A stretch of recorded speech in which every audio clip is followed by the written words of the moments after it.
In this video, we're going to talk about implicit differentiation. And it's just what we do when we have to take the derivative of something that cannot be written in explicit form. So we're used to functions that can be solved for y. So we get y by itself, and then we take the derivative.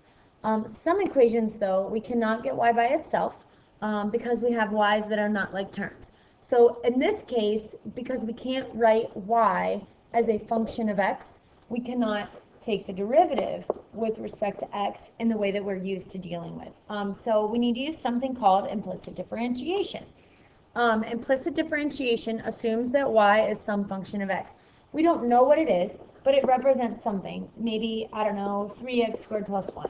I don't know. If it does, we're kind of using y as a placeholder for this inside function. So we have to use the chain rule because it's kind of like we have a baby.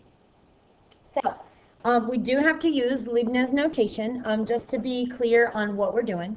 So we read this as the derivative of y with respect to x.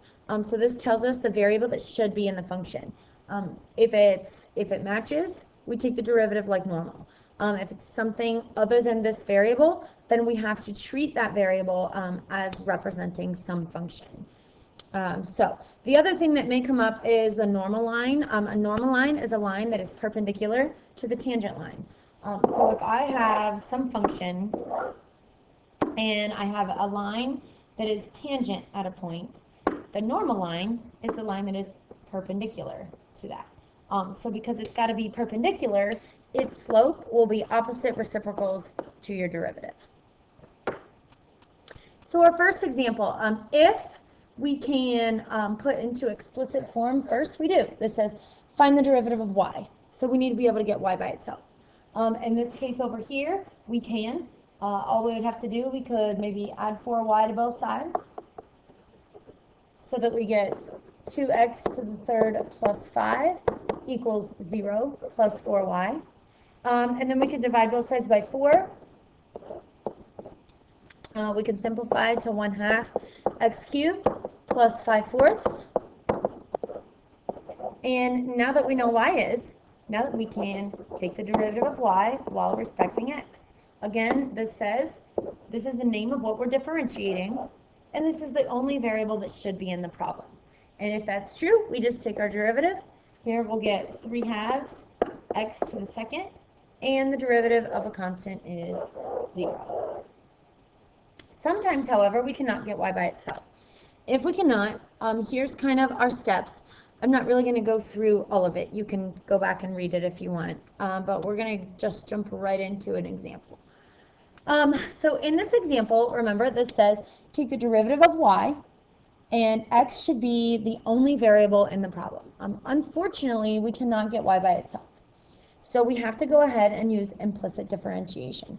Because we can't find y, we are assuming that y is some function that depends on x. So there's something in here like a baby, like an inside function. This is the variable that we're allowed to differentiate. If it's anything other than x, then we have to use this chain rule idea. So first, when we take the derivative of this term, we do have to use the product rule because it's x times y. So we're going to go left to right, just like we used to. The derivative of x is 1, and because that's an x, that's all we have to do. Now we're going to drop down the second factor, and we're going to go back the other way. Now here's where we have to do something new. Because this factor uses a different variable than what's in the denominator, we have to treat the y as like a baby. We have to treat it like an inner function as it's representing something else. So we take the derivative. It's kind of like we leave the inner function there, just like with the chain rule. We subtract 1 from the exponent, and now we multiply by the derivative of whatever this baby was. And since we don't know what it is, we're just going to call it y. So we're going to multiply by the derivative of y. And since we're using the product rule going this way, we're now going to drop down that x. So now we're going to move on to the second term. Here, the derivative of negative 3y is just negative 3. But since this doesn't match the variable I wanted it to, we do also need to multiply by its derivative. And then finally, on the right-hand side, the derivative of 2x is just 2. And we don't need anything special there because that's the variable we're supposed to differentiate.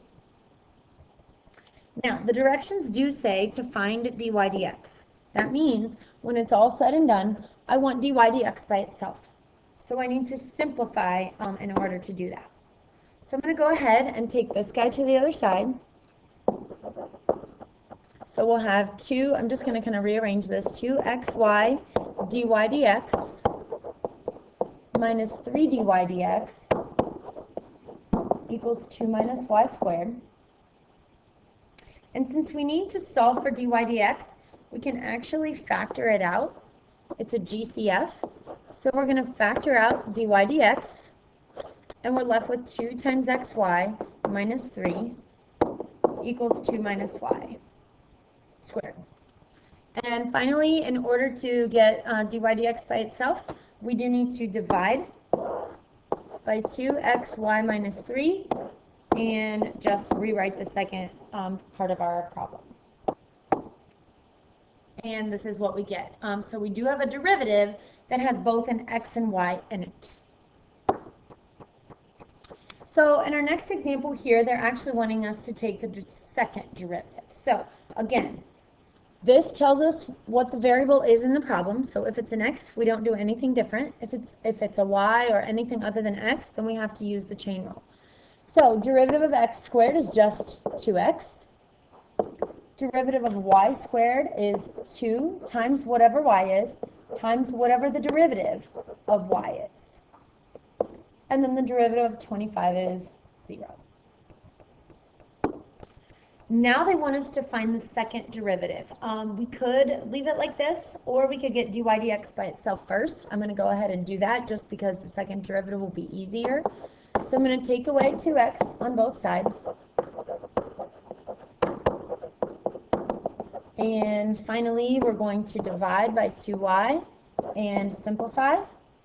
And we see that the first derivative is really equal to negative x over y. This notation is for the second derivative, so we need to keep going. We're now going to find the second derivative of y. And here we have to use the quotient rule. So again, we're respecting x. So x is the only variable. If it's other than x, then we must use chain rule. So derivative of the numerator is negative 1. The y drops down. Now we're going to subtract. Now we're going to go bottom to top. So the derivative of y is just dy dx. And now the negative x drops down. And that's all over the denominator square. So this is the second derivative of y. Sometimes it may ask us to write our answer in terms of just x and y. So we would need to get rid of this. Luckily, we know that that is equal to negative x over y. We already know what the first derivative is. So we can always plug that in if that is asked of us and simplify if needed.